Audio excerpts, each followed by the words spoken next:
How about now? Is the microphone on? Okay. Hey, we got about 2 minutes till we're gonna get started.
All right, everyone.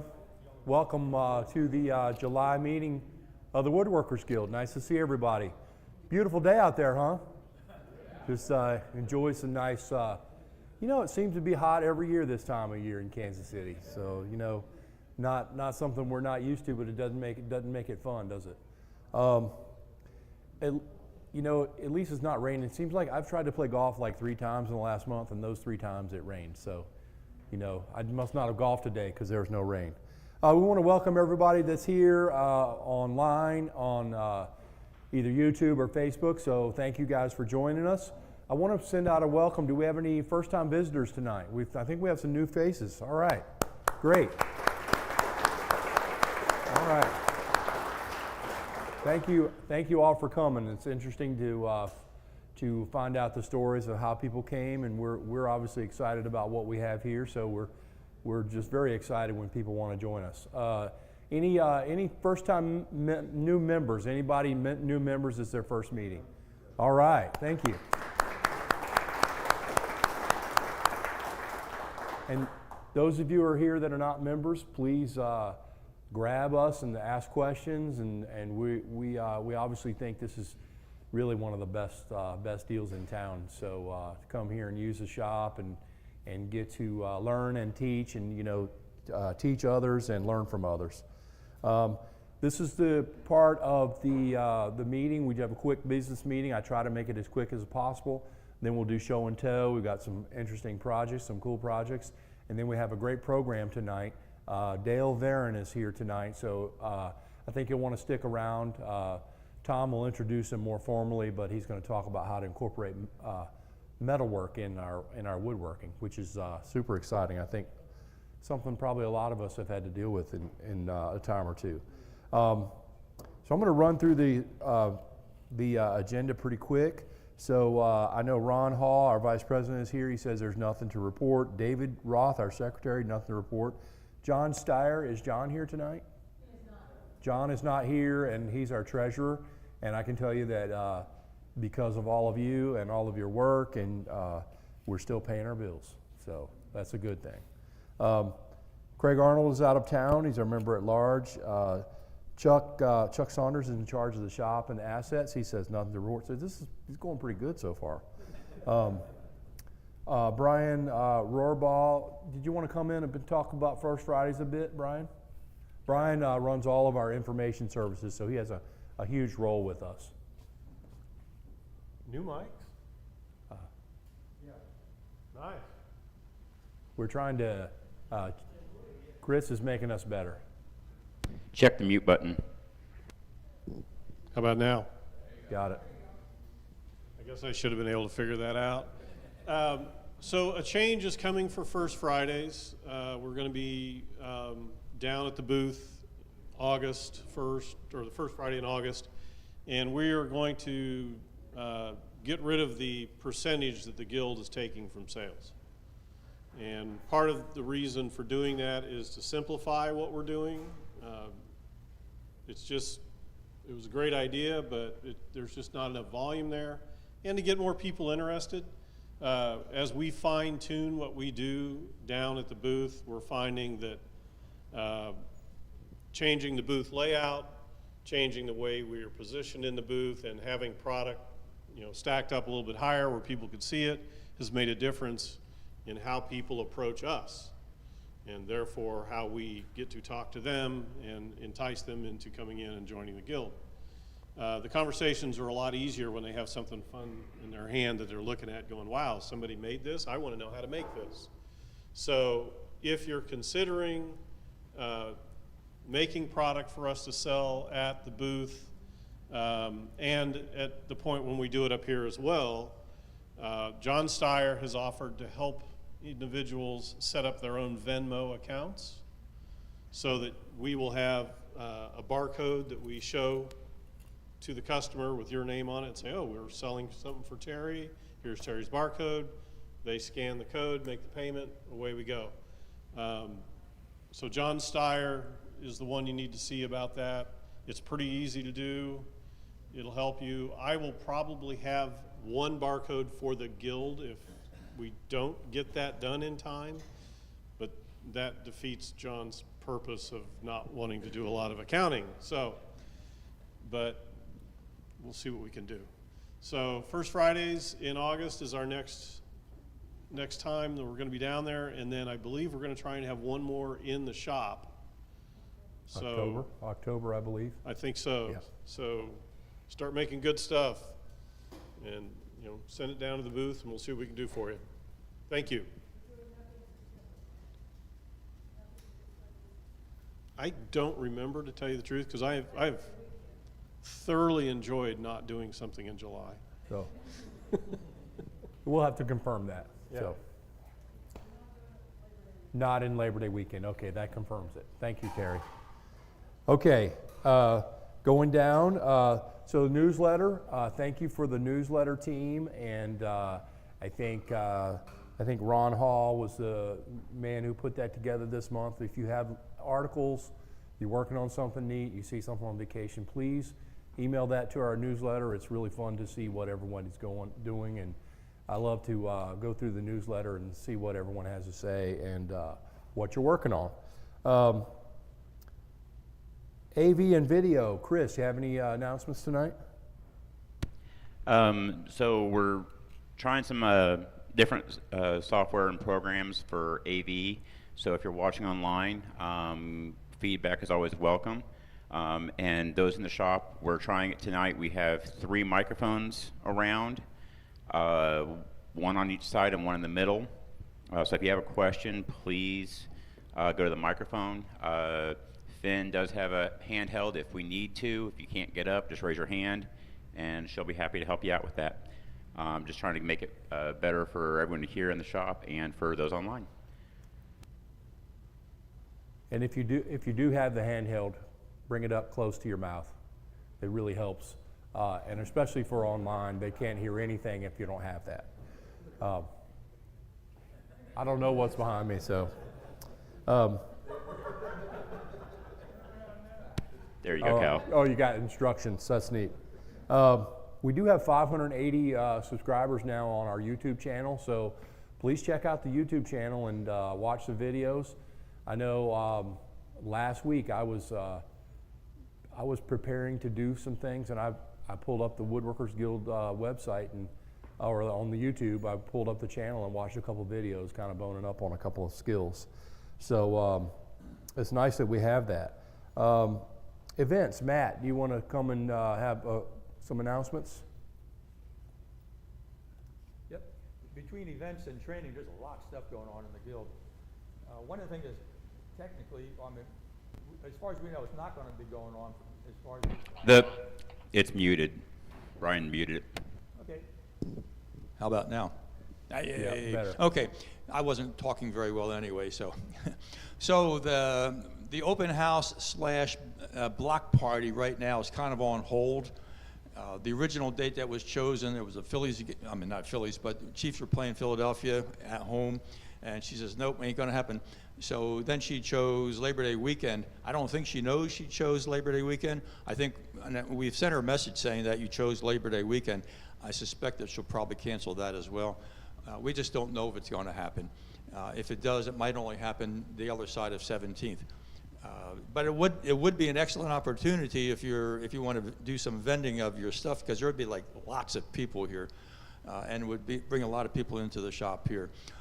Very similar to that block party / open house would be our own open house that we can combine with a swap-in shop, sort of like they do over at Woodcraft.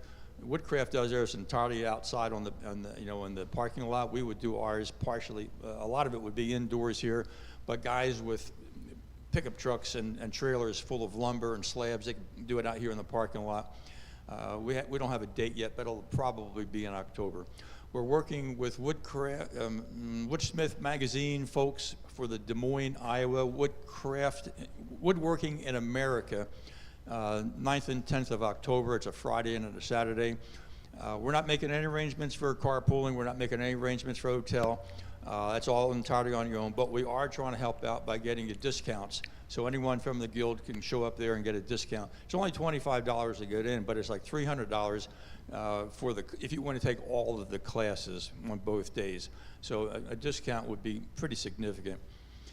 Christmas dinner is set. We have, obviously the date will be the third Wednesday in December, 17th of December, but we have the menu. It'll be roast beef with gravy, meatballs with, Swedish meatballs, twice baked mashed potatoes, glazed carrots, garden salad with either ranch or Italian dressing, and water, tea, and lemonade for drinks. And part of the Christmas thing, we'll have different kinds of entertainment there. And one of the things will be the bingo, where we're asking some of you to make things that could be used as presents. I don't want to pick it up because the rubber band is not on it, but when I do the show and tell, I'll show it to you. There's a wood puzzle that I made. George makes lots of wood puzzles. Alan is going to donate some stuff. I've got some earrings that I've made. There's trivets. Terry's making stuff. I can't remember his name now. He's going to be taking the slate discs, 4-inch slate discs, and burning our logo plus a date on there. There'll be maybe at least about 15 or 20 sets of those of 4. All kinds of nice presents. So, and that's all at one cost for the dinner. Yeah, this pretty simple puzzle. Yeah, we can do it on show and tell. Yeah. All right. Yeah. Awesome. All right, thank you, Matt. Appreciate all the work you and Terry are doing. Okay, moving down. Carole, do you want to do a membership update? I just have a new number. Okay, 788. I thought right here it says 801. Is that not correct? That's not correct. Well, 788. I like the 801 better, but yeah, we'll get there. All right, awesome. And thanks for the new members tonight. And if you have questions about membership, like we said, Carole is your main resource, but you can come talk to me. You can talk to anybody in here, and we'll be happy to help you out. Programs, Tom is going to introduce Dale later on. Safety, Steve Hicks is not here tonight, but the safety committee meetings are going to be held the second Wednesday of the month at 7 p.m. And the next safety orientation, if any of you need to get in and get your orientation, Sunday, August 10th at 3 p.m. There's lots of slots of rough to ready, which is another way to get your green card. And John Sloss leads that effort with a group of people. Sponsorship is led by Mike Blake. He says there's nothing to report, but there are raffle items over there tonight, so go check those out and buy tickets, and you may win a cool prize. Rich, do you want to come up and talk through? And I know you have some slides. Yes. And skill builders. So Yes. training and skill builders. I don't think it's muted. Can you all hear me? Okay. So I've got some really exciting news, but before I get to it, I'm supposed to mention that we have our website, the kcwg.org/classes, and you can find information about our classes there. So everything I'm going through, once the class has been released, will be listed up there. But I'm going to tell you about some stuff that isn't out there yet. It's classes that are going to be released within the next month or so.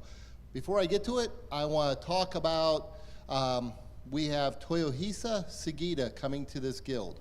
Toyohisa Sugita, you may remember his name. We had William Fehrenbach came out here. He did a presentation for us and a skill builder talking about the Sugita hand tool method, talked about making a bunch of jigs and using those to use hand tools. Well, Toyohisa was so interested in that presentation and the guild support for his method, he has decided that he wants to come here. He's coming to Woodworking America, but he specifically said, I want to come to this guild and do some presentations at this guild for us. This is probably a once-in-a-lifetime chance to see him here in the States. He's going to do a skill builder. The skill builder is going to be on October 4th, and then he's also going to teach a class on October 5th. That class, what he's going to do is he's going to teach how to make some of the jigs that he uses in his method, and then follow that up with using those jigs to make a small box. And he's going to do all that on that one class period. So some exciting things coming up with that. Next slide. Other class, we have building a Queen Anne stool. That's with our very own Cal Hobbs. He's going to show you a Queen Anne stool a little bit later. That class opened last week, but there are still a few slots available. So if you want a chance to learn from a master of period art, you can learn from Cal.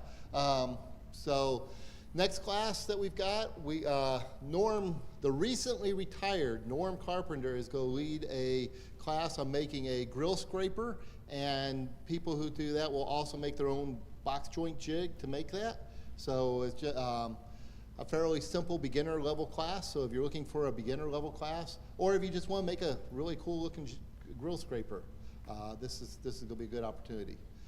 Then on the following week, on July 29th, opens our intermediate class and our hand tool woodworking classes.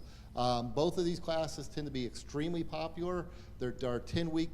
They're part of our 10-week core class program, and so those classes meet starting September 11th and run through November.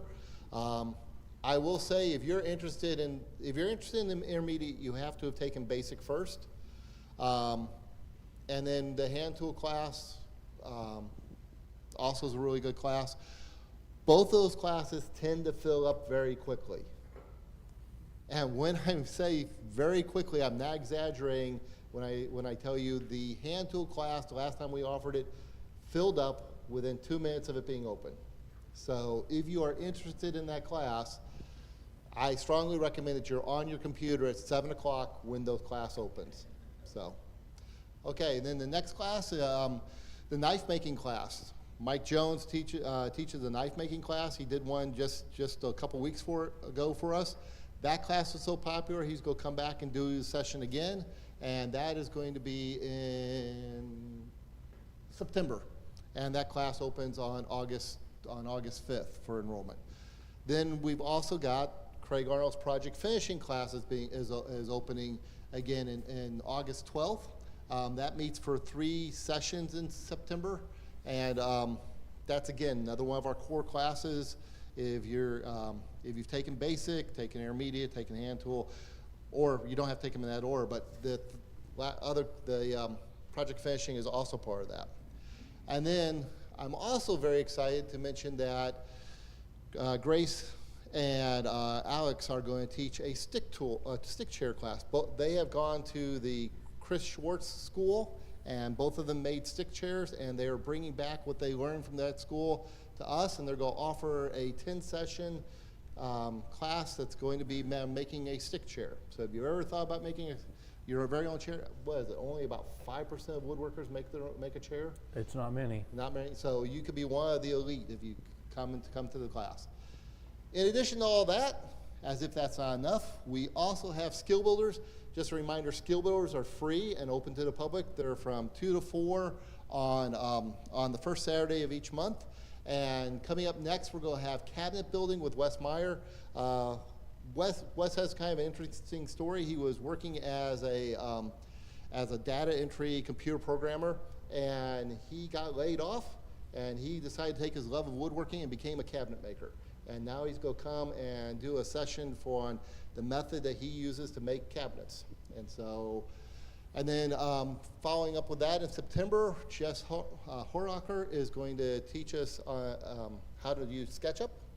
And then following that in October again is Toyohisa Sugita, and he's going to teach us on the Sugita woodworking method. So a lot going on in training these days. Awesome, thank you, Rich. Yeah, lots of good opportunities out there.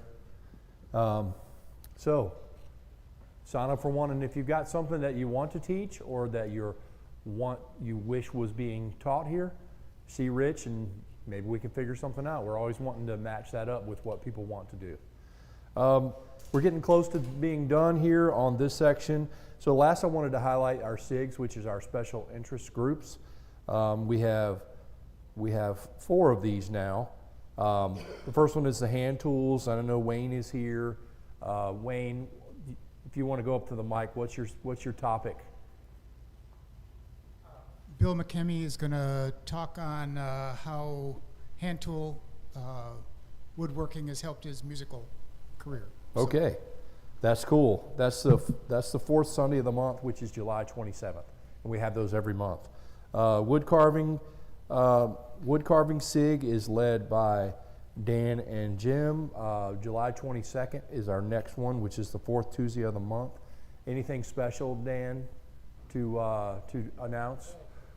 Well, we just continue to grow. We got different people coming in all the time, but we primarily with pyrography, hand tools, and then hand carving and power carving. Okay, So, great. If you're interested in carving at all, check it out. Laser engravers meet July 23rd, and that's the 4th Wednesday of the month at 7, led by Curtis, and that's also where you can you can get your certification to use the laser. So we're going to talk this time about how to incorporate the laser into your MARQUETRY. Okay. And then they also came out with an update on the light burn. We talk about a few things on that. Okay, very good. And then the last one is the CNC group led by Gary and Ed. That meets July 21st, which is our next meeting. That's the third Sunday of the month. Anything special that we want to announce for the CNC group? If you're interested in CNC, those are the guys to meet. So that, again, that's July 21st. So I think we're done with the agenda, so we're going to hand it over to Jim Bany. If you're going to come up, Jim, and we'll go through show and tell. If you have a show and tell project, and there's several projects over there, come on up and get ready, and we'll come talk about it. I think I'll go first so I can be off the stage. Just to let you guys know, is this mic on? Yeah, just to let you guys know, I understand the temperature's supposed to be up in the almost 100s next week. I'll be in Alaska for 2 weeks. Sounds like good timing. Looking forward to it. Yeah. Go ahead. Okay, so what I have here is an example of a Queen Anne footstool, and there are a couple slots if you're ready. This is not necessarily a plug either way, but this is what we would build, and this is not one that I built. So I've been back in North Carolina quite a bit this year, and my dad has just several rooms storage of old antiques, old unfinished pieces of furniture, and so I was rooting around seeing what I could salvage, and he had this one which is about 90% complete, and up in the upper building there's some windows out, and so you can see it's got water stains on it, so this is I don't know when he made this, but this is vintage at this point. It probably was made in the I would guess 90s, but I really don't know. But that's what we're going to build. I think you can verify that this was in Perquimans County because the soil from the dirt dauber nest could be tested. But this is what we'll be building in the class if you're interested. What species of wood are you going to make them out of? Probably going to make them out of walnut. Okay. Yeah. This is mahogany. By chance, if anybody's looking for some walnut for this project, come see me. I have an abundance of walnut right now that I've given away. So That's good. Might be valuable. So, any questions about this? how old do you think this is? I'd guess it was made in the 90s. Okay. That would be just a guess. There's no signatures or anything. But it's one your dad fabricated. Dad made it and took it to a certain point and moved on to something else. It may have been a class himself, and it was sort of an example piece, and he set it aside. So what's the process on the legs? How did you? So how are these? Making a cabriole leg, and it's very systematic, and I won't take too much time. But you start with a square blank, obviously. You turn the pad. So if you take the class, we'll talk about just the minor amount of lathe work that this needs, and then you can cut these out mostly on the bandsaw, and you just smooth them and come up the curves with a series of hand tools. How do you go about actually smoothing them out? With what tools do you use to be able to get this pretty round shape? It's basically rasps and spoke shaves. Okay. And then you smooth it with hand scrapers and then sandpaper. So it's nothing magical about it. Handwork. It's handwork, yeah. Mm-hmm. Yep. Okay. Yep. Questions? I'm sure you could figure out a way to make it on the laser or the CNC. I've seen them make them on a lathe. But that's not what yeah. So, yeah, this will be traditional bandsaw, then smoothing with hand tools. Okay. Yep. Questions, anybody for Cal? Thank you.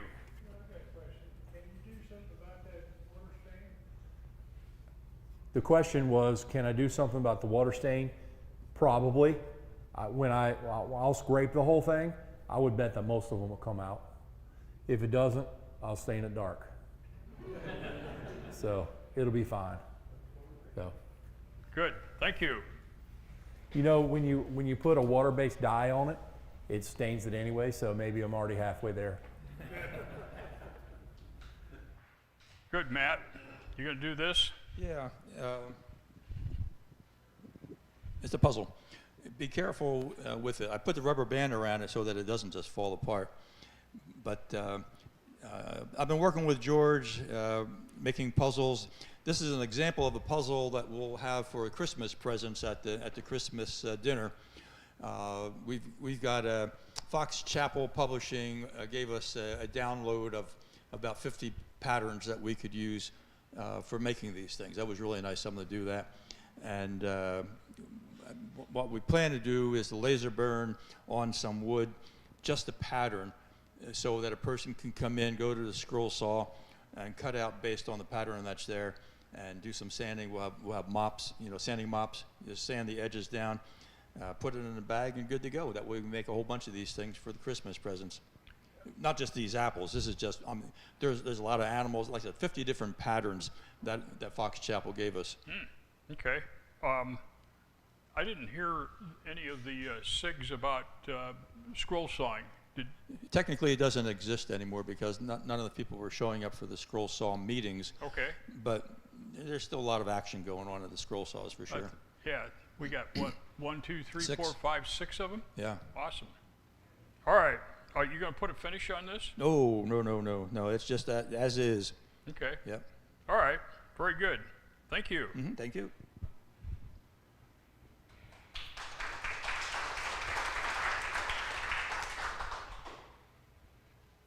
Hey, Tim. Hello. What'd you do here?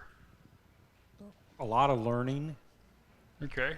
a lot of help from Ed. So I wanted the customer, granddaughter, wanted a baseball bat from Grandpa. So I had to learn some way to turn it. So I picked CNC and got a lot of help from Ed. And unfortunately, you'll find out that the machine does exactly what you tell it to do, not what you want it to do. So that should be the knob that you see on the others, but somehow it interpreted my directions to make an innie instead of an outie. So that's solvable. I bet you that flat part can really, I bet you can hit the ball a long way with that flat part. You're not going to get any pop-ups. Well, so this was a test piece. Okay. A test piece, and I used a construction tool before, and so this one, I don't know if you can see a groove running through here, running through the knob too, and that's what happens when the tool doesn't pick up far enough between making the tenon at one end and the tenon at the other end, and so it goes through your work. And I know Calvin probably knows how to put the mistakes back in, but I haven't been able to figure out how to put the wood back when I screwed up and taken off too much. So that leads to, I want to call it success. That's right off the machine. So that's why the tenons are still attached, so you give you a little idea what that's all about. And I turned that this morning. Is this ash? Ash. Okay. Had trouble finding ash big enough locally, so I brought it from Florida. Oh, okay. So I was down in Florida and I found there's a wholesale mill that I've bought from before. And they said they didn't have any, so I went in the warehouse and found it. So, yes, it's simple with the help you can get here in the guild. You going to put a finish on this? Yes, probably shellac. That's my normal go-to. I don't have any better ideas, but Odie's oil. Odie's oil, okay. That would look good. Yeah, pine tar. Well, I don't know if George is around to teach me how to do that anymore. So she's actually going to use this, or is this Yes. a momentum? No, this is Okay. 9-year-old. That's a pretty heavy bat for a 9-year-old. Well, it gets a little lighter. Now, so what happened was, this is actually the second finished product. And my son said, can you make this straight part a little bit longer? I know it'll make it heavier, and it's one of the things, if you make them yourself, yes, you can decide what the tapers are and what the... Oh, okay, so this part up here, I lengthened. okay. You're not going to do another one, I probably will. okay? When she breaks this one, you don't have a logo medallion on here to tell which way to put on. Orient. Yeah, Well, orientate. it helps that it's a 9-year-old, not a Okay. teenager. And it's for softball. Yes. Okay. But, and I don't know how to engrave letters on our CNC yet. I know that it's possible, or I could take it and do some laser etching at the library. Curtis, can you do this? Can you laser this on a round surface? Okay. Maybe I just need to talk to Curtis a little more. There he is. Okay. Any questions? Questions? That's pretty unique.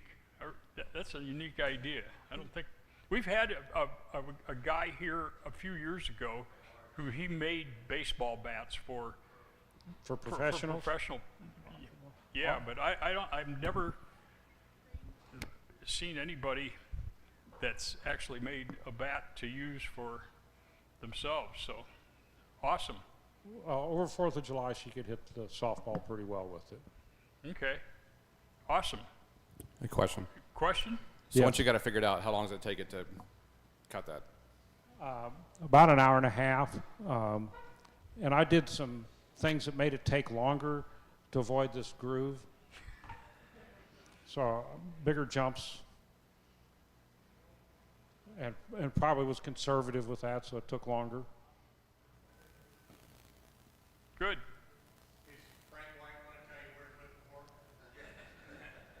I'll have to ask him. Thank you. You're welcome. I don't know if my microphone's still on. Yep, you're good. Did you consider turning it on a lathe? Yes. And?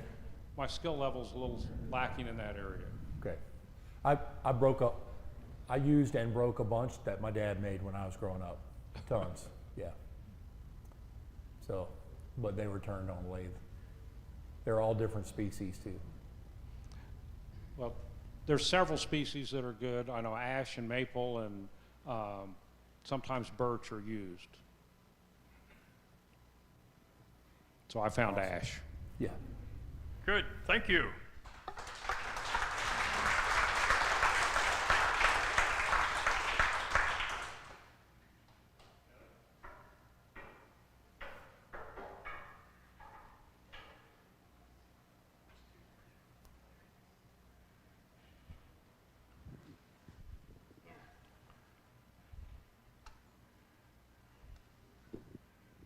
How's everyone tonight? Is it raining if your windows are down? I just noticed. But anyway, I just made a couple frames, and this one's out of walnut, and it's out of ingrain, so it was rather hard to make for me. First time I'd really used ingrain. It's got a, and then this one is all out of cherry, and they both have a theme.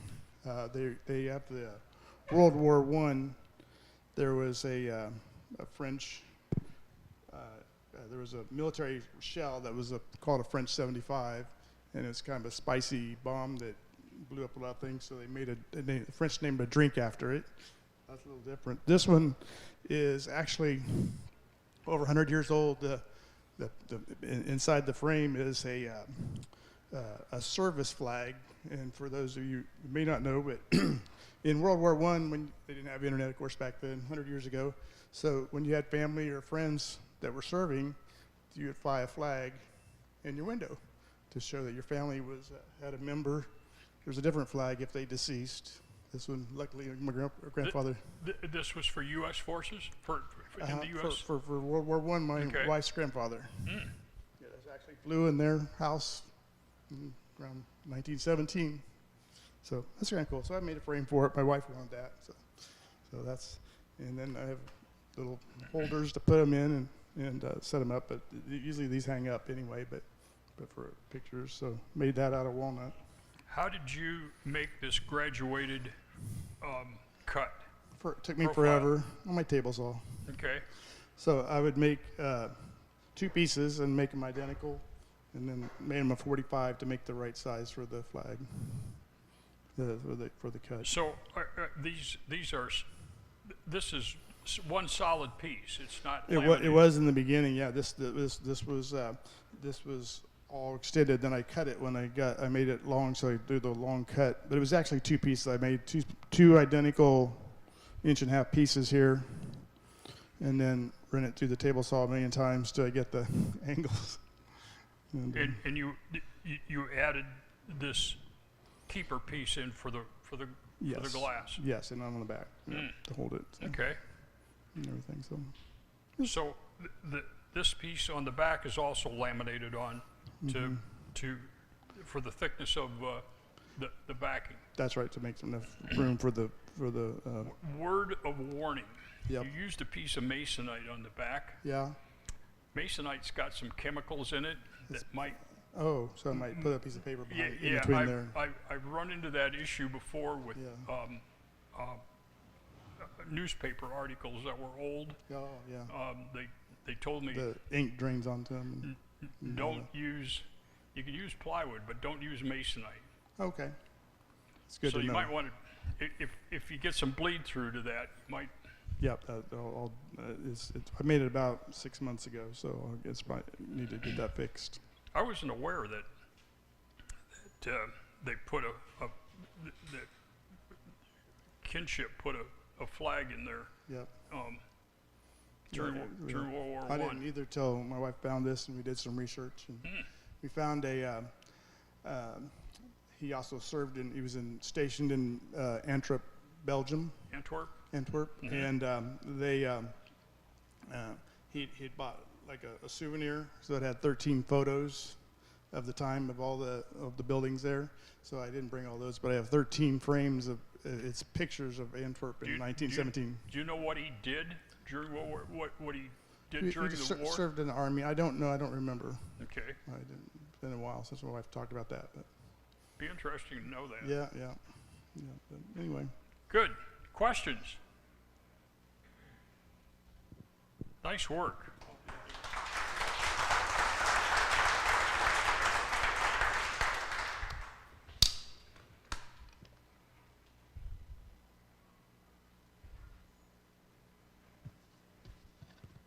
All right, Curtis. Took David Ross marquetry class. These are a couple projects that I Here, you need the mic. Took David Ross marquetry class, and these are a couple of projects that I made in there. And it's awesome class and an awesome instructor Dave is. So if you get a chance to do that, you ought to do that. What I brought it for was to show that on this one here, I cut it out traditionally with the scroll saw, and on this one I cut it out with the laser. So just showing how the laser can be incorporated into the project a little bit. One of the advantages maybe doing it with the laser is that once you get it programmed, you can just do it over and over and over again. Second of all, you can adjust the size of it if you wanted to, and also you could lay the veneer in there to line it up with the grain the way you want it to do it. Okay, so you can make multiple cuts at one time. Oh yeah. Mm-hmm. Okay. Yeah, so if you wanted the grain to go a certain way on a leaf or whatever, you could line it up that way. So it's just another way to do it, another way to incorporate it. Are you going to frame these? Probably not. Just leave them like that and hang them up with a motorhome or something. You can't make frames on a laser? No, I didn't say I couldn't make it. I just said I wouldn't make it. So, awesome. Yeah. So, and did you put a finish on these? Yeah, I did. I put boiled linseed oil, then sprayed shellac on it, and put some wood butter on it that I purchased up in Alaska a couple weeks ago. So that's what's on there. Wood And- butter? Yeah. Hmm. I'll have to pick some up. Yeah. All right. Okay, so anybody have any questions about these? I think you ought to frame them. Well, okay. You keep that thought. I will. Thanks for bringing that in. That's awesome. Thanks a lot.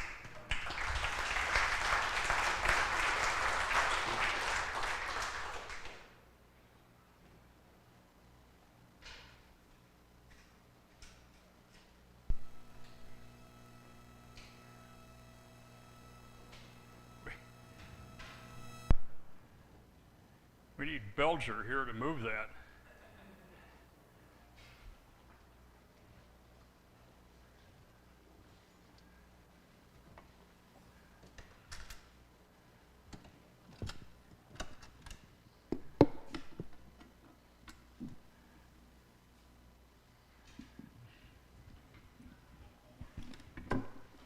Here, we're going to move this around this way. Okay. So tell us about this. Okay, I made this to hold my carving tools. Can you expound on that a little more? It's made out of red oak with some stain, and I more or less just measured my tools and estimated what size chest I would have to make to hold them.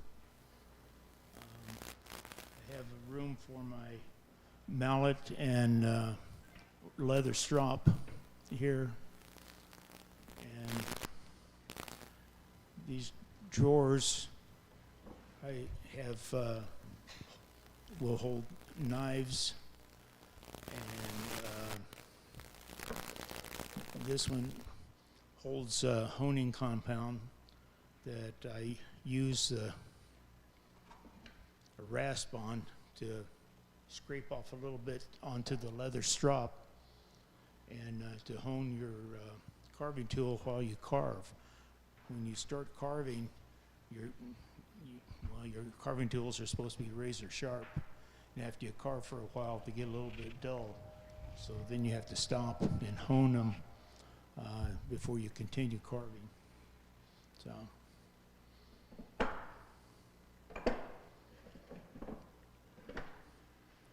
So you have a carving tool for every one of these slots? A lot of them. Do you know how many carving tools you have? No, I don't. Can't count them all, huh? No. Wow. So. I didn't know they made that many carving tools. Yeah. And this one I have Band-Aids. Lots of Band-Aids. So what does this set on your bench? On your workbench, yeah. Like this? Yeah. And I just open it up and pick out the tool that I need at the time. Did you make this portable for that? I did. I thought it was going to be portable, but it weighs too much to be portable. Okay. So. And is there a reason that you put a lock on it? Yes, when I took it to different seminars, lots of people around, the carving tools had a chance to disappear on me. So okay. I put a lock on the case because you leave it overnight. So just to make sure to keep everybody honest. The box joints I made with an anchorage egg on the router table. So, any questions? Questions? What's it weigh? I don't know. It's heavy. It's even heavier with all the tools in it, I bet. Yeah. And the finish on it? It's probably lacquer, the stain and the lacquer. Okay. Any questions? This is an awesome piece of. I'm impressed. Yeah. Wished I owned that many tools. Yeah. There's still hope. Yeah. I don't know. There's one for each tool. I did. So. Very good. How long do you think you make it? I don't really remember. I made it about 15 years ago, so. Have you used it? Oh, yeah. So, Very good. okay. Thanks for bringing that in.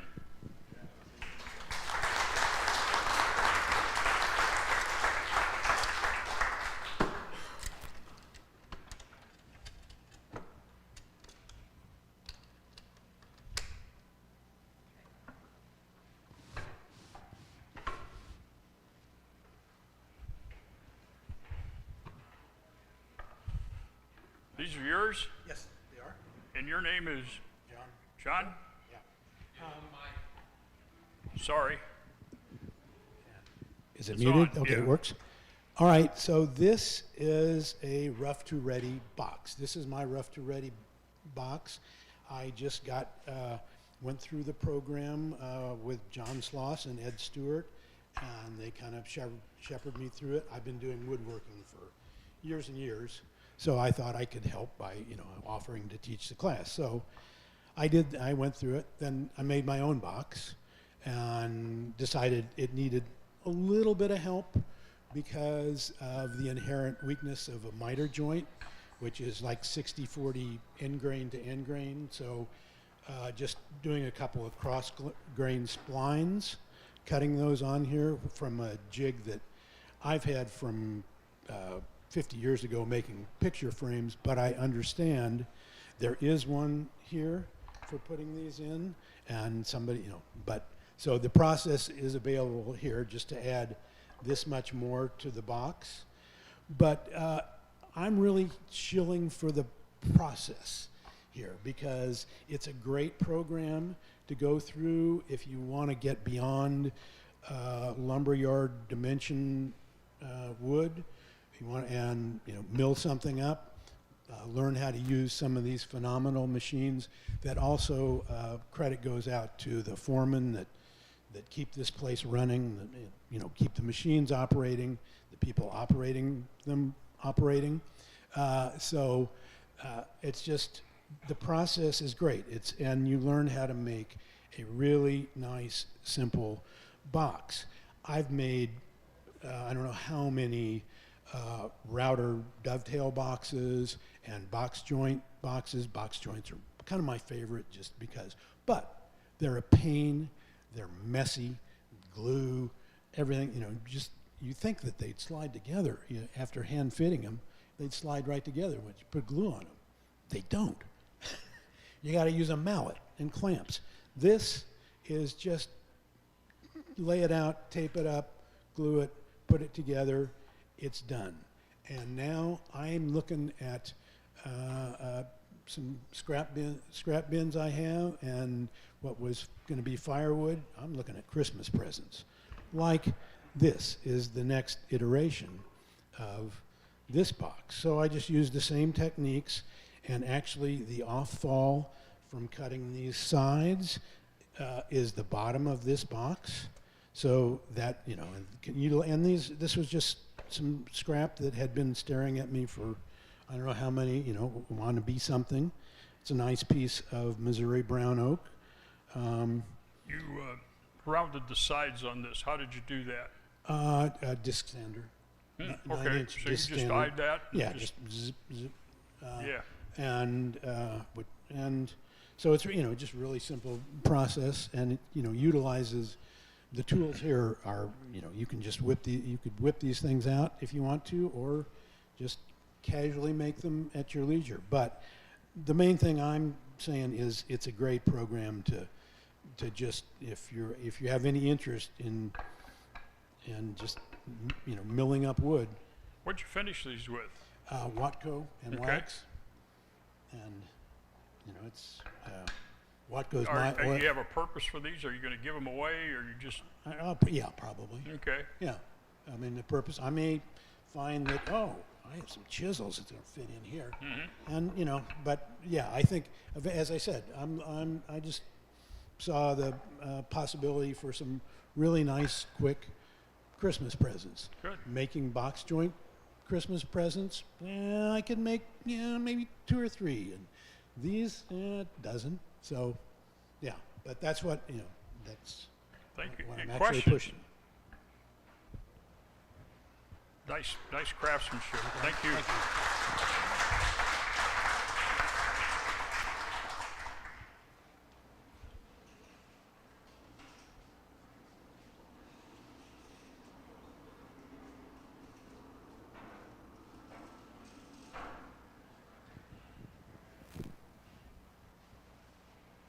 Wow. Well, as everybody's seen the expanding tables where the star comes up and the leaves all come up when you turn the apron, this isn't one of those. Back in 2012, the youngest was getting married. I told him I would build him a piece of furniture. They picked that expanding table with it all coming up. So we made a compromise. They have a small dining room, as most houses do. A big round table would not fit in there. When it was expanded, it would not fit. So I did some research, and Robert Jupe had patented the first expanding table in 1835. And one of his variations of the patent was where it expands more in one direction than the other. So it ends up being an oval table when it's expanded. And that fit their space much, much better. The other problem with the newer versions with the star and all that coming up, Robert Jupe's table had the leaves stored separately. The modern tables, it takes, the apron's got to be like 5 or 6 inches tall to have those ramps for all that stuff to happen. And I think it looks funny. So I came up with a take on the way Robert Jupe did it. He had, and then they do it this way still. Those little curved metal bars that go between each of the leaves and the part that turns. I didn't have a way to do those metal pieces reliably, so I used a flat piece of plywood with slots cut in it as a big cam, and I turn the cam, and then all those things slide out. So.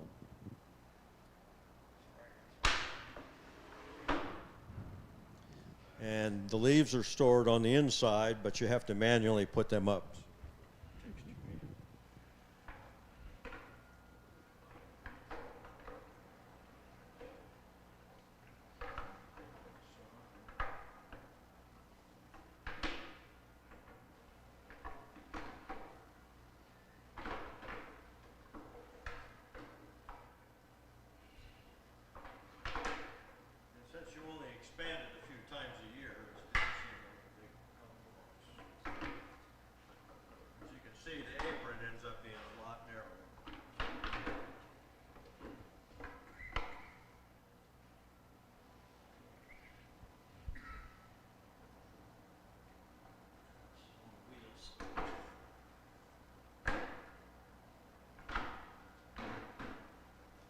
Unbelievable.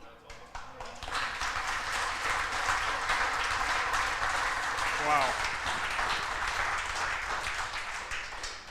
So the 2012 version is what this picture is. And they had given me a picture of a Pottery Barn table, and that I could not convince them otherwise. I had a little half-size one I made as a proof of concept, and I had each pie section a different veneer pattern. And you take 2 mirrors, and then you can see what it looks like in the round, and they picked the plainest one.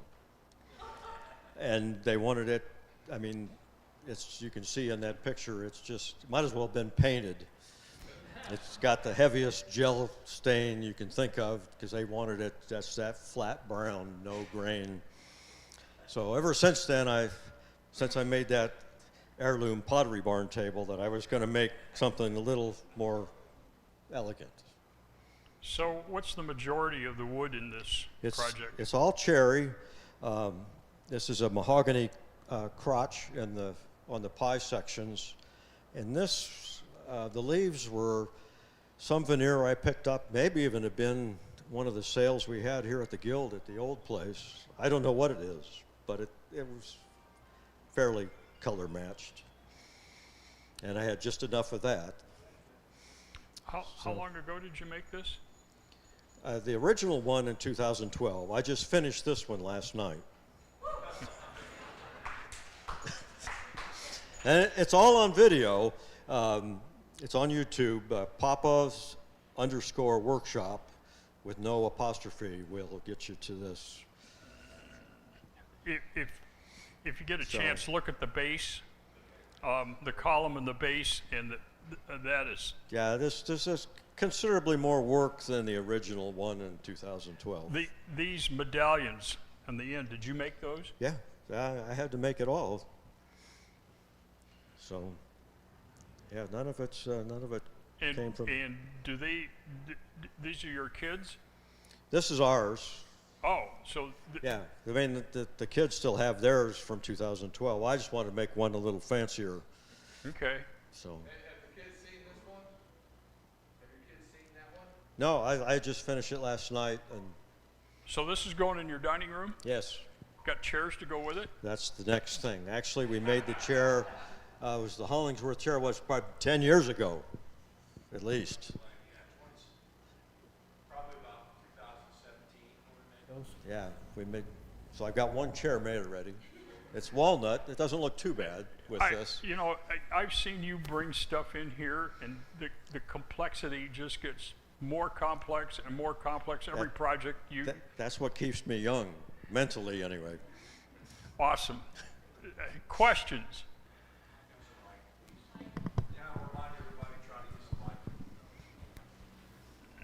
Did you have a set of plans, or did you create I your own drew the plans. Okay, from scratch. It's other than the idea from Robert Jupe to make it an oval, it's all out of my head.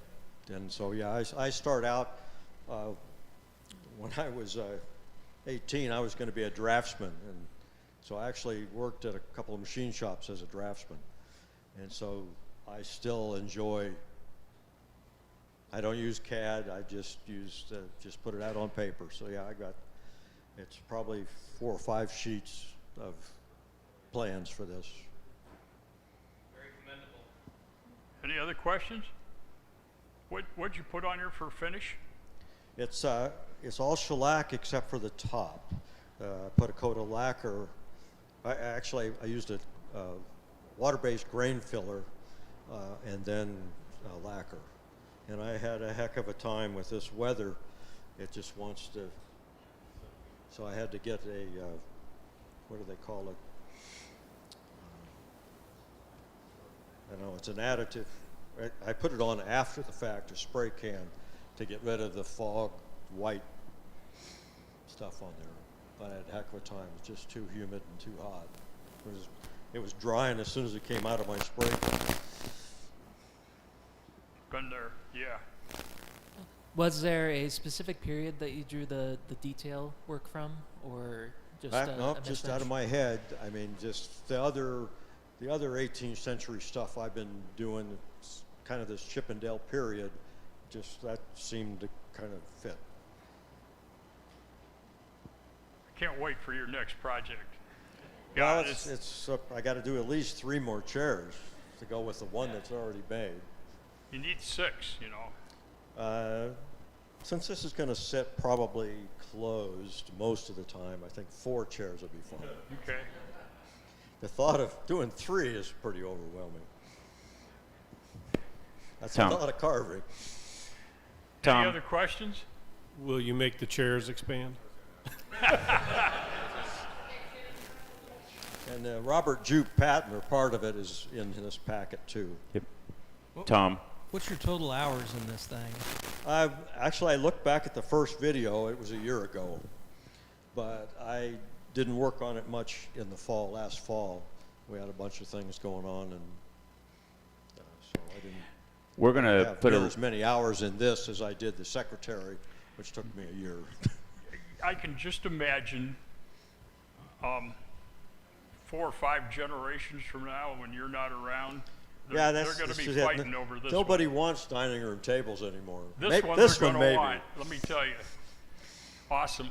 We're going to put a link to your YouTube channel in the description, so people can go and watch that video. I was just going to ask you real quick on the metal work, like the rods that come out and stuff like that? Were you fabricating the metal, or did you buy no, it? there's or? no metal. I mean, There's other no than metal. there's some bearings. Okay, okay.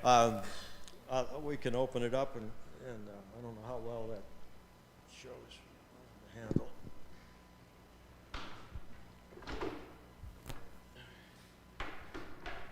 There's just a channel that each of these rides on, and there's like a beam that's on this, and it slides on that ultra molecular high weight white plastic.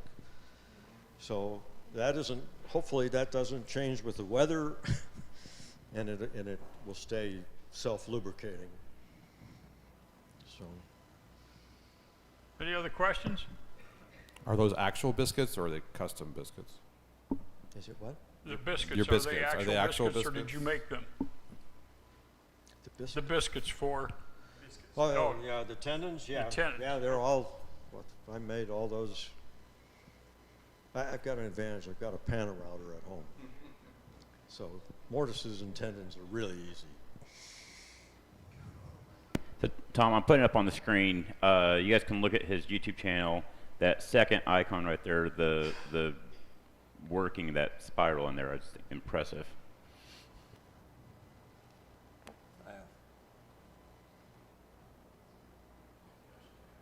Wow.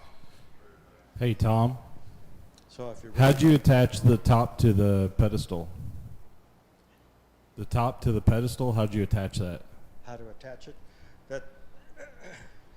That's, I mean, the whole apron to the pedestal itself, there's 4 screws. It's got a center steel pin, and then it's got an alignment pin to get it so that the expanded part is over the legs to keep it more stable.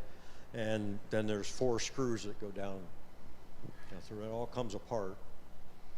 So my wife and I had to carry it out, so it comes all apart. Any other questions? Very good. Thanks, Tom. Thank awesome. you.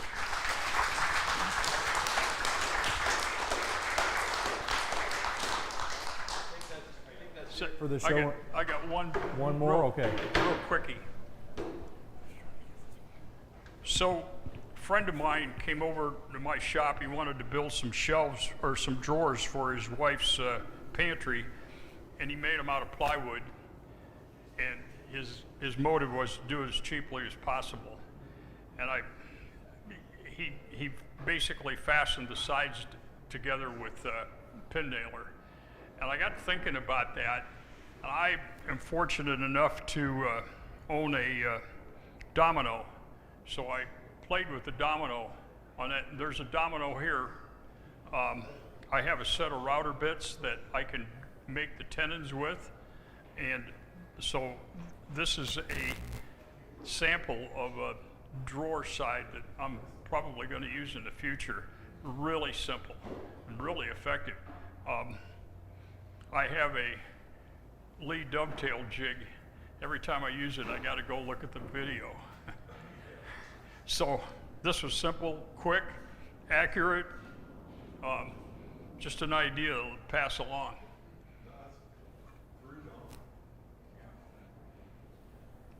Okay, I'm done. Awesome. Thanks. Cool. All right.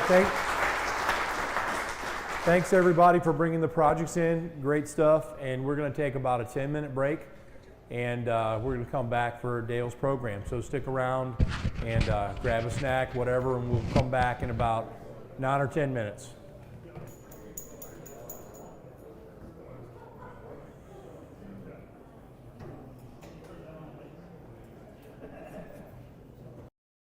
Workers Guild's ongoing series of machine safety videos.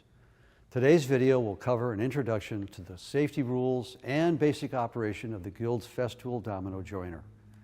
Keep in mind that like all safety videos, this video focuses on the safety concerns of the machine and is not a complete training program for the use of the domino joiner. Today we will touch on 3 things. We'll familiarize you with the Festool domino joiner and some of the indexing and adjustments that can be made to facilitate the alignment and strength of the joinery this tool can produce. We will also show you and will briefly demonstrate the basic operation of the power tool. And most importantly, we will cover the key safety precautions that you must observe each and every time that you use this power tool. You should always remember that one of the most important safety concerns is to wear OSHA-approved safety glasses with side shields at all times while in the shop.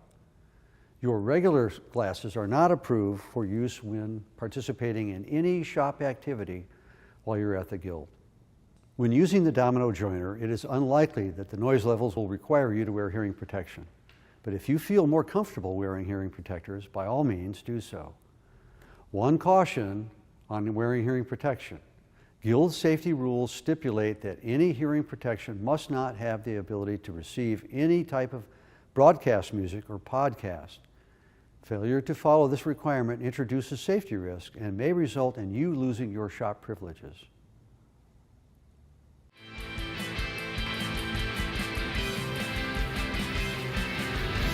Get ready to build everything faster and stronger than ever before. Joining used to be a slow and cumbersome task. Now all your panel, frame, and rack joints can be created quickly and precisely with one system. The Domino Joining System from Festool.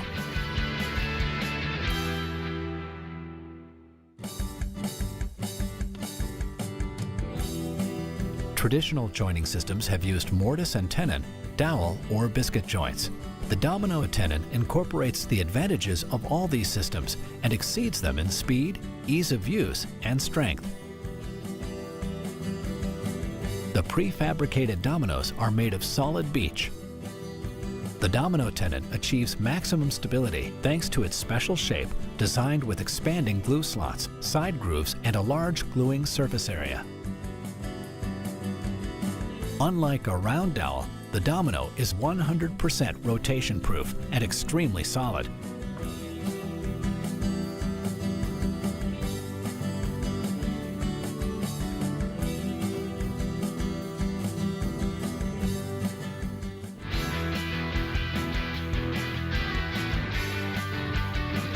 The Domino Joiner provides the most innovative and superior method for easily cutting mortises with a handheld machine. The patented mortising of the Domino allows you to work quickly and precisely with no kickback. This revolutionary cutting method turns, oscillates, and plunges the mortising tool, making flawless mortises every single time.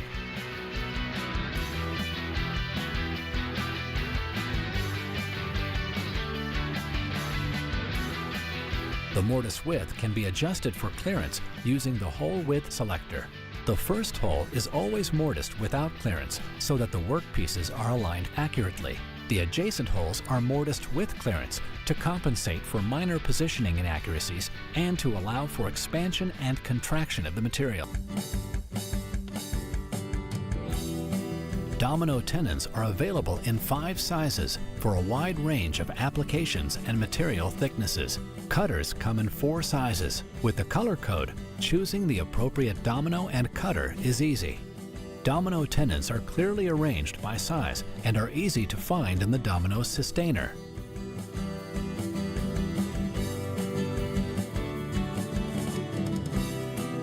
The domino cutter is easy to change. Lift the black release lever using the operating wrench. Detach the guide frame from the motor unit.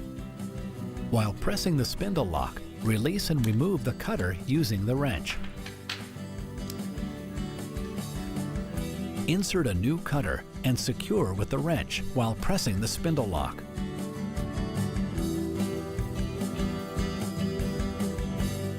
Slide the guide frame into the motor unit until it audibly latches into place.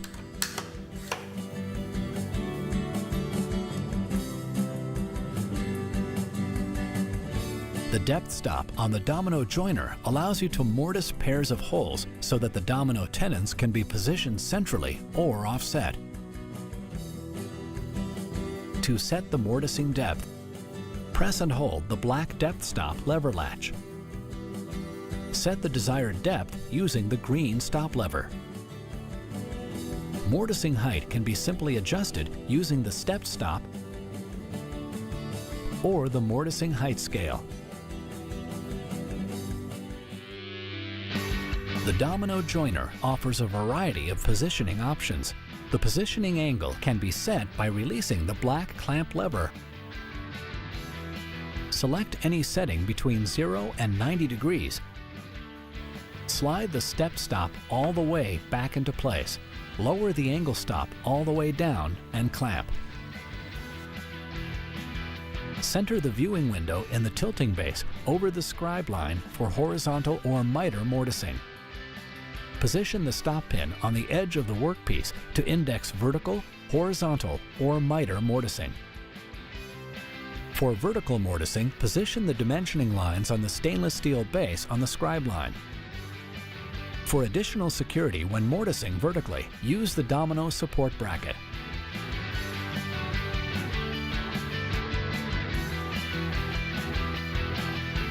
The domino joiner also uses Festool's efficient dust extraction system, extracting 99% of all chips generated while mortising.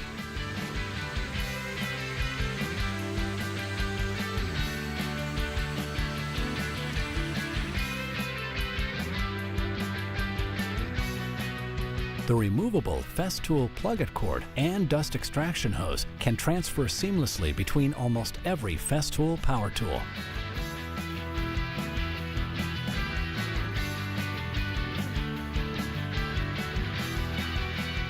The domino joining system from Festool.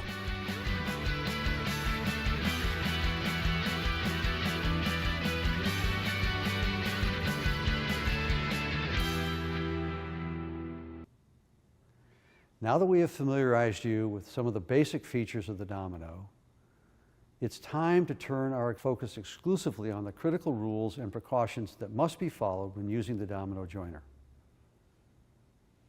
First is to disconnect or leave disconnected the plug from the power source when installing bits or making adjustments to the tool. Be sure to remove the adjusting wrench and ensure that the shaft locking mechanism is secured before starting the machine. Make sure the fitting for the integrated dust extraction port is connected. The domino must have the dust extraction system attached to remove a buildup of chips. Without dust extraction, the bit could become dull or could break, which creates a safety hazard. Do not operate the domino joiner if the spring-loaded base does not return to its forward position. Always make sure the workpiece is secured in a vise or clamp to the workbench before performing mortising operations. Never try to hold the workpiece by hand alone when operating the domino joiner. When operating the domino joiner, a stable body position is important for both safety and the quality of the work you're trying to perform. The best practice is to take a staggered stance and place a lead hand on the front handle located at the front end of the adjustable fence. Apply pressure forward and downward on the handle, making sure the fence is pressed into the edge of the workpiece. Place a back hand just in front of the power cord connection to steadily push the mortiser into the workpiece to cut the mortise.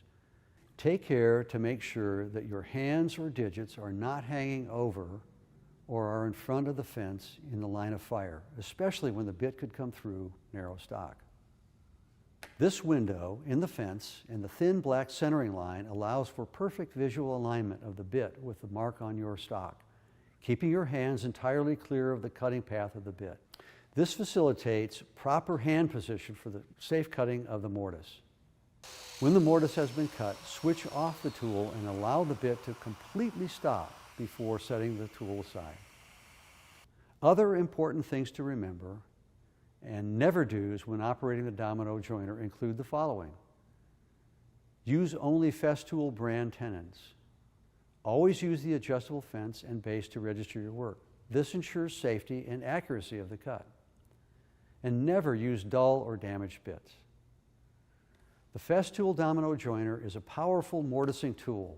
When used properly and safely, it is excellent at helping any woodworker create solid joinery with superb alignment capabilities that should make any project requiring joinery easier for you to achieve top-notch quality. Remember, follow the safety precautions described in this video each and every time you plan to use the domino joiner. If you observe any non-functioning safety feature, damaged parts, or any other issues with this tool, Bring them to the immediate attention of the foreman on duty so that they can be corrected or repaired. This is Steve Hicks for the Kansas City Woodworkers Guild. Thanks for watching.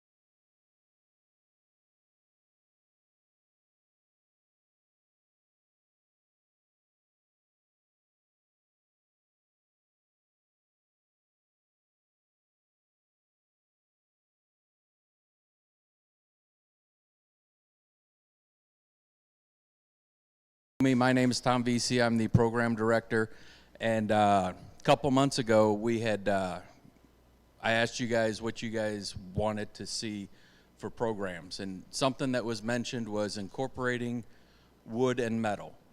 And it just so happens that my best friend, my mechanic, is one of those types of guys that knows how to do just about anything. If I break it, he fixes it with metal. So he's got plenty of stories of that.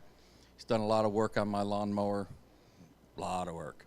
Anyway, without further ado, this is Dale. Take it from here.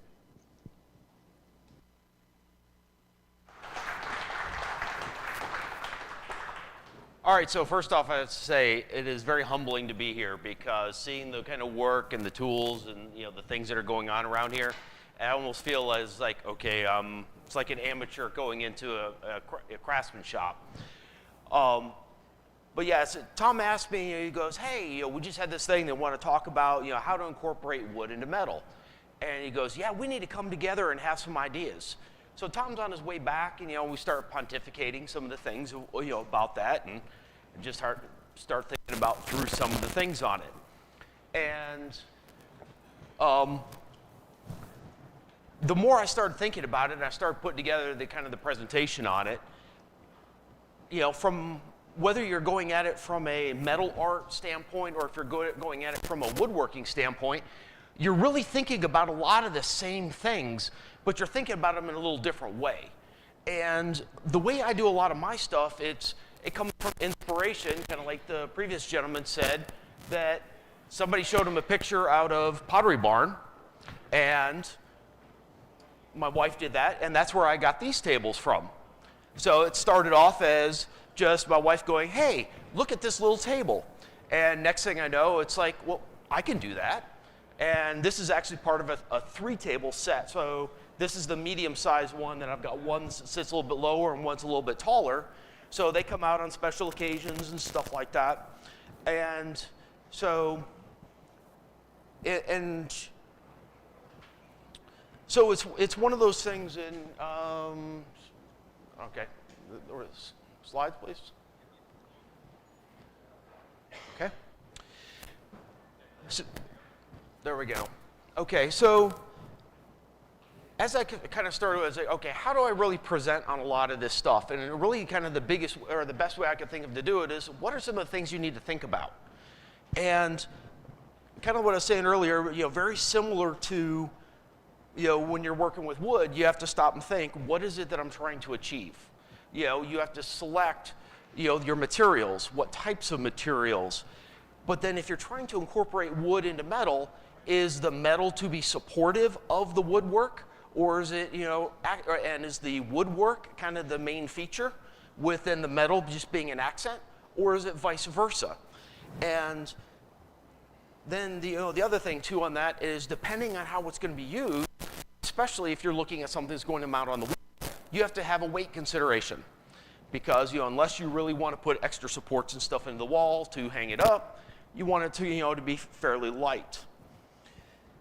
And then it's like you're thinking about, okay, what are the skills I have? And looking around in here with all the basic woodworking classes and the intermediates and the advanced and stuff like that, you all have to start off with the basics and stuff like that. But then you'll look at it, is what I want to achieve, is this something that I really want to learn a completely different type of skill on. Because even though there's some similarities in working with wood and working with metal, but the tools that you use and how you use them are vastly different. And, you know, especially when you get into that, because, you know, how you use a grinder, it's still very similar, the same type of, you know, 4.5-inch grinder, but you use it in a much different way when you're using it to grind metal, cut metal, and things of that nature. And, you know, then are you really wanting to try and grow your metal skills as well as your wood skills?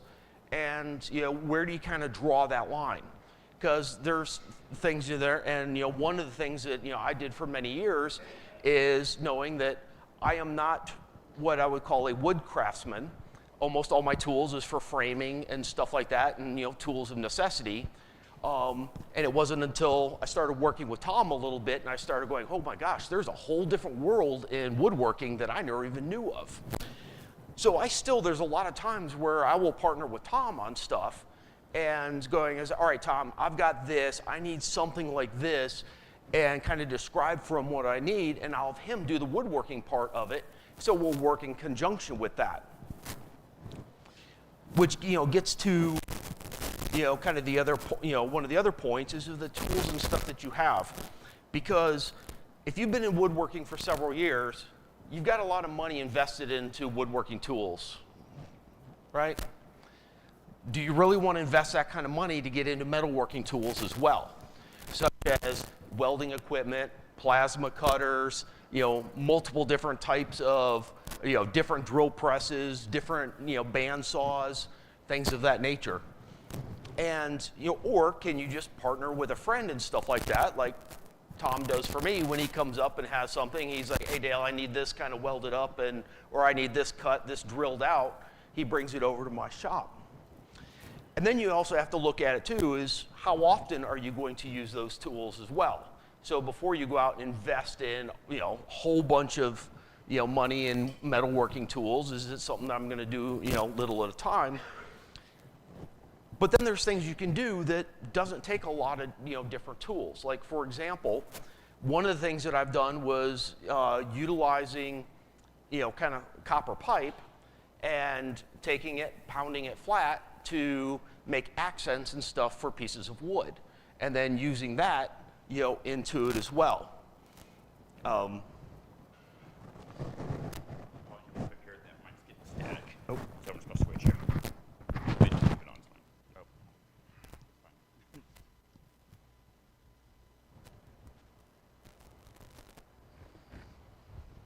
All right, I'm feeling real important. I got 2 mics now. So, but then also when you start looking at different types of metals, very similar to your different types of wood, they all have a little bit different properties, and you have to be careful of how you do it. Like, for example, you know, if I'm, you know, working with, you know, steel, you know, it's a lot easier to weld and stuff like that, and you can use a little bit cheaper, you know, machine on that. But when we start getting into stuff like aluminum, now it starts getting a little bit more pricey, because now we have to change our process of welding. But then we also have to change out our welding gases that we're utilizing on it, as well as the techniques used for that are a little bit different as well. And so those are the kind of things you should really think about, you know, with that. And let's go to the next slide. So then, of course, you know, then there's the other side, not just the tools and stuff you have on it, but it's also the safety as well. So, you know, with woodworking, you have to have a lot of, you know, the basic, you know, your eye protection, hearing protection, things of that nature. But when you start getting into welding and metal work, now you start having to go with a little bit heavier respirators, making sure that you've got better ventilation into your shop, and then, you know, making sure that your shop also has the power to be able to, you know, run the tools and stuff that you have as well. And then sourcing of your material. You know, are you looking at using used or recycled materials? One of the things that I use on a lot of my stuff is I use recycled materials. So I'll be driving down the road, I'll see, you know, somebody throwing out an old frame or something. that sucker's going in the back of the truck because I can do something with that.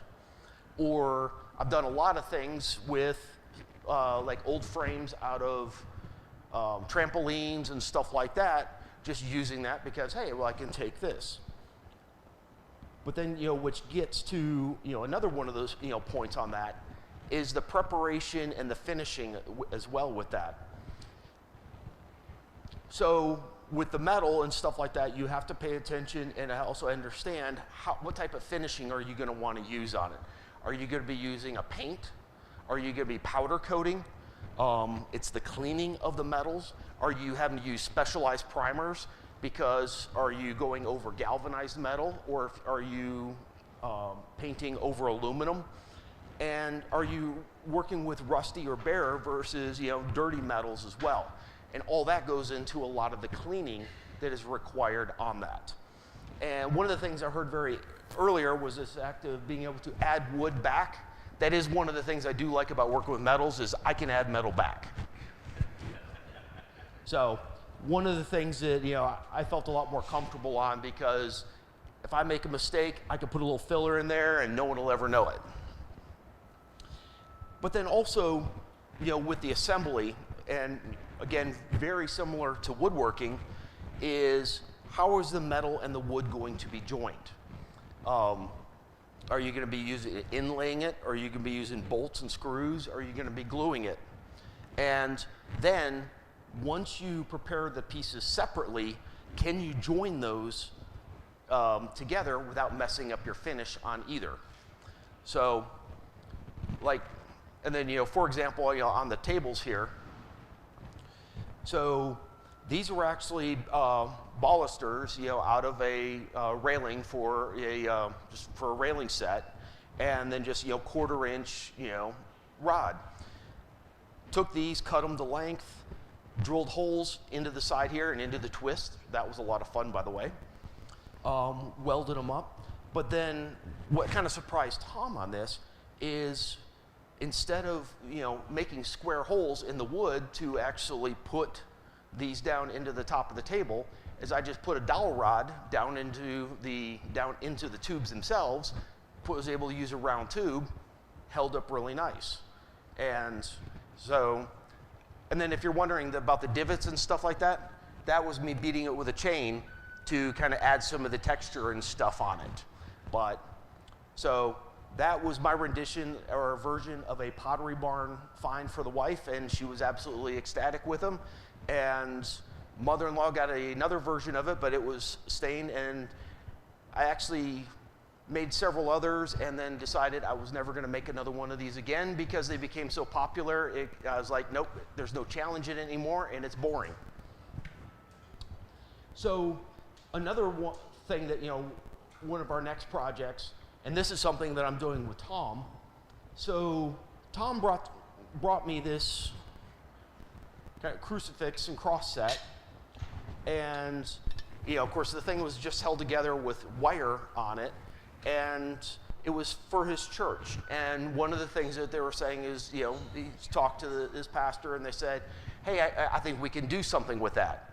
And of course, it being metal, when Tom says, I can do something with that, it's kind of like my wife saying we can remodel the house. So what we're going to be doing with this is, because I've got an aluminum piece here and I've got a steel piece here, and then what we're going to put behind that is going to be a piece of wood that Tom is actually going to do the work on for that.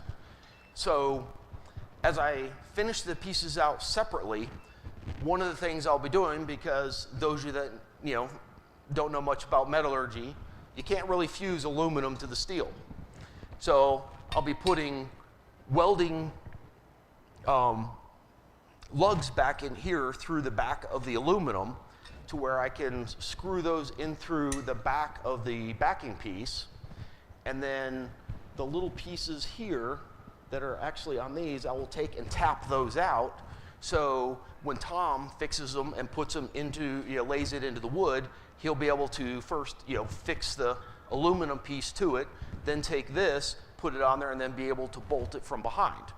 But so still working on, you know, what the finish is going to be on these and what we're going to have them looking at. But Tom wanted me to bring this in as just an example of, you know, one of the projects that we're doing with wood and metal. And there's a couple slides here of other pictures of things that I have done that I wasn't going to bring, you know, a lot of it in and couldn't bring much. But so here's some examples of things that I did. So the top, that was a coat rack that I built, and the V in there is just a piece of hammered copper, you know, a piece of leftover copper pipe, you know, from a plumbing job that I did. And so last name V, it was very easy, did that, decorative, and it's one of the, you know, pieces, you know, in the house. Now, and then I'm also the Cub Scout leader. So one of the things that I've done for the Cub Scouts is I made them a new set of flag stands. And the center pole in the middle, that's actually part of a old trampoline frame that I, you know, put and, you know, and finished out in there. And then the trophies that you see up there, the first is a set of trophies that I made for the fishing derby that we did. The one with the net was for the most fish caught, and then the one with the big hook was the one for the biggest fish caught. Funny story, there was one fish caught during the derby, so one kid got both of them. And it was about that big. And then this year, and every year for the last 3 years, I've been making the Pine Wood Derby trophies as well. Well, this year I decided that, hey, I got an idea. And so I ran this across the committee, and, you know, my assistant Cub Master, I says, hey, I want to make the toppers out of spark plugs. So what I actually did is we got, you know, talked to one of the local automotive shops. They donated a bunch of spark plugs, and so I spent many hours sitting there figuring out, okay, how am I going to weld these things up and cleaning them up enough to finish them up. But kids absolutely loved them, and the parents were in awe of the craftsmanship, you know, they had with them. So just a couple of the ideas of things, and then if you go to the next slide. So here you kind of see the 3 set of these tables, and then there's the one with the natural finish that, you know, my mother-in-law is holding up. And then there's one in the kind of the raw state when I was still working on it, so you can kind of see where everything's raw, none of the welds have been polished up and smoothed out, but so, all right, pretty much all I had planned, because I figured there would probably be more questions or discussion. So I would really like to, you know, give you guys the opportunity if there's anything specific you want to know. Yes.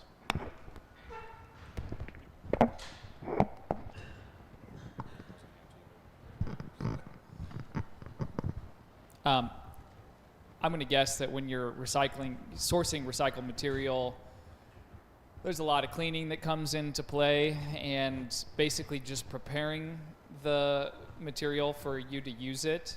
Do you have some go-to solutions or methods of cleaning that would save us a lot of time and and going down to rabbit holes and just saying, like, hey, pick up, you know, these like wire brushes or these, you know, these solution compounds, and that'll at least get you started on the right track?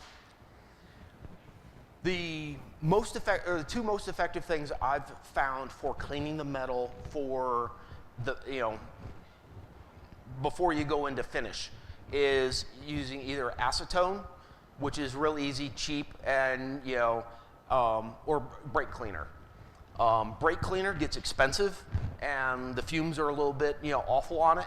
But the acetone works really good because $20 you can pick up a gallon of it at the Home Depot, and you can use it on a lot of different things. But now, the primary solution that is used for cleaning the metals is elbow grease. Because, you know, it doesn't matter, you know, you always have, you know, if it is rusty and you want it to be nice and smooth, well then you've got the pitting that a lot of times occurs into that, so you got to smooth that out. But it's really a combination of wire wheels and different types of attachments, grinder pads, flap wheels, things of that nature. And especially when it comes to the paint, it depends on the type of paint they use, how easy it comes off. Sometimes with a wire wheel, and then the more the wire wheel's been used, it's not as effective. And then you also learn too that you also have to let the wire wheels kind of cool down, because I've noticed a big difference in if I'm using a cold wire wheel versus a hot wire wheel as how well it does. So that's why I've got like 5 different angle grinders that sit right in the holder right off my welding stand, to where I just kind of get it. Plus, I'm not constantly having to spend my time changing out the the discs on it. Yeah, I have done some where I use marble, so stone with wood. And one of the things that I discovered the hard way was wood will expand and contract as temperature and humidity changes over the course of the year. Do you run into problems with joining metal to wood, with metal not expanding but wood expanding? I've never run into that, because I've never done anything that where it's actually inlaid, where you have to worry about that. Because most of the pieces that I've done, they usually end up going in a climate-controlled environment. So, but there are some pieces of stuff that I've done outdoors, and never really worried about it too much.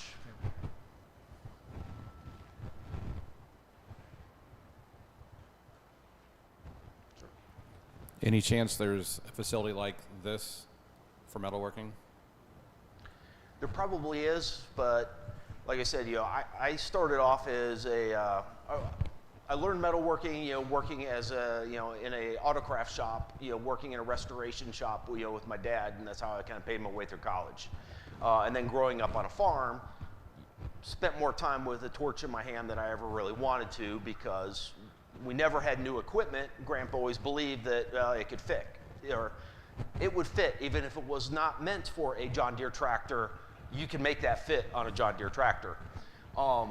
So I've never really spent a lot of time on it. Most of my stuff has just been out of necessity, and then just learn as I go. People say, hey, I want this, I like that, and just playing with it. And kind of like with woodworking too, I've a lot of things start off and it's just like still sitting in the corner because it didn't quite work out.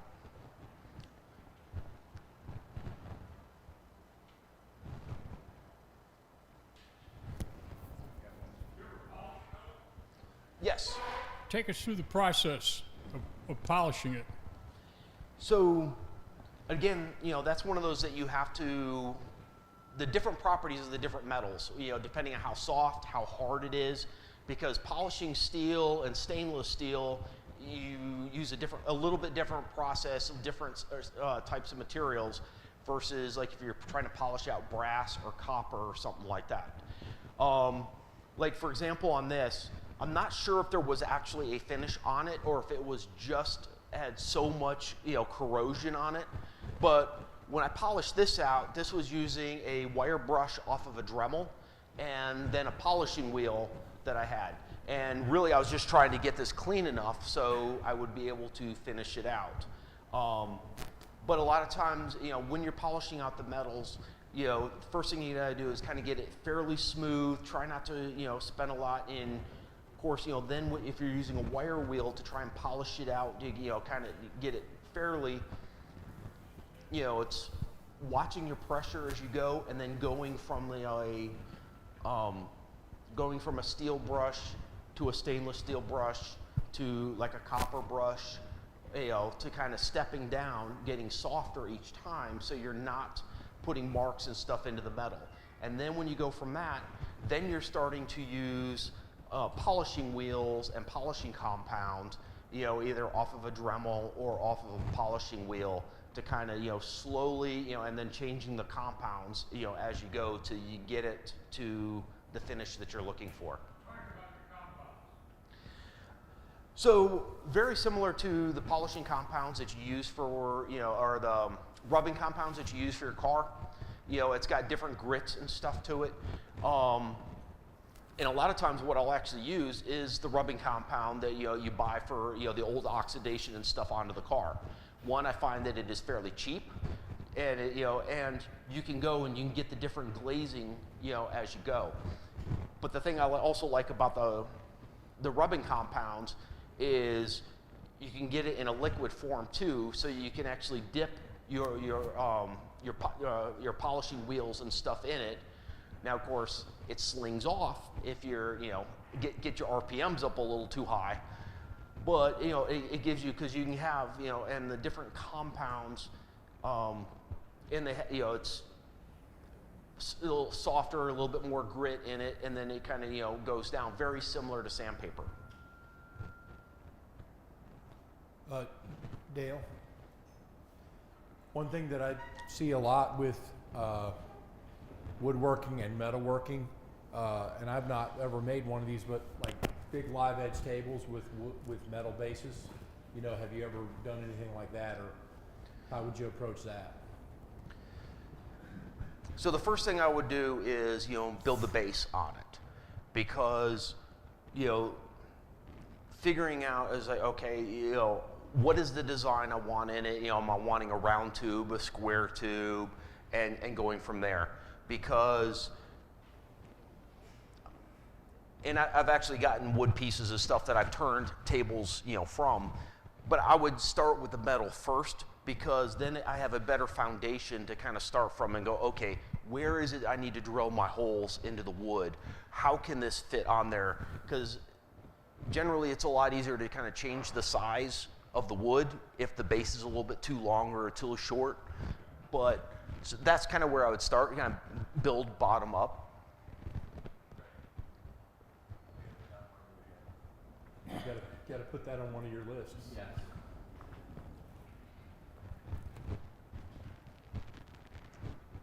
Any All right. other questions for Dale? Nope. A little bit of information on places where you can do metalworking here in Kansas City. I think you would be hard pressed to find anything quite as accessible as the Kansas City Woodworkers Guild, even in terms of woodworking around the country. But here in Kansas City, there's a place called Hammerspace. They have metalworking, and they've got forges, glassworking. They've got some woodworking tools, kind of a more general maker space. But it's like $100 a month. But it's an option. Well, ladies and gentlemen, I greatly appreciate the opportunity to come out and talk to you tonight. This was an absolute honor.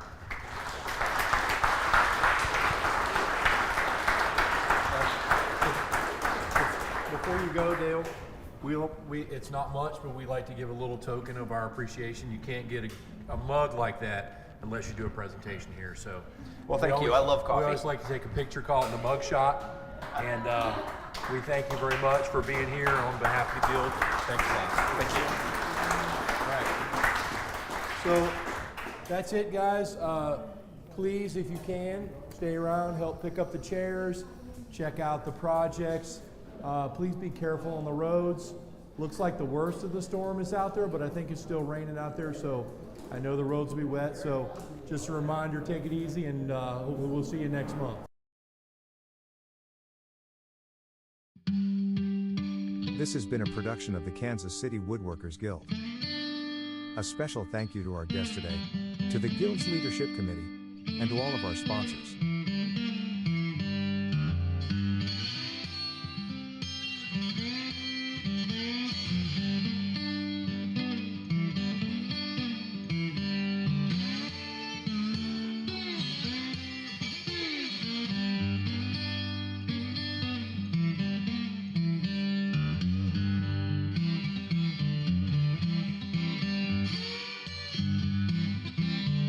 If you like this video, please be sure to like, comment, and subscribe.